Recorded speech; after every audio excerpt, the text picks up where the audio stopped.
আসসালামু আলাইকুম ওয়া রাহমাতুল্লাহি ওয়া বারাকাতুহু।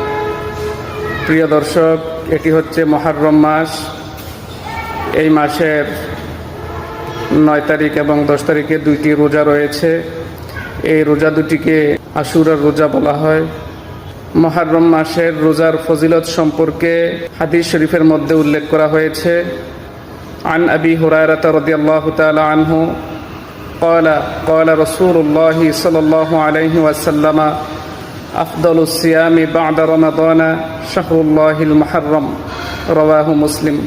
হযরত আবু হুরায়রা রাদিয়াল্লাহু তাআলা আনহু থেকে বর্ণিত, তিনি বলেন, নবী করিম সাল্লাল্লাহু আলাইহি ওয়াসাল্লাম ইরশাদ করেছেন, পবিত্র মাহে রমজানের ফরজ রোজার পর সর্বোত্তম উৎকৃষ্ট রোজা হচ্ছে মুহররম মাসের আশুরার রোজা।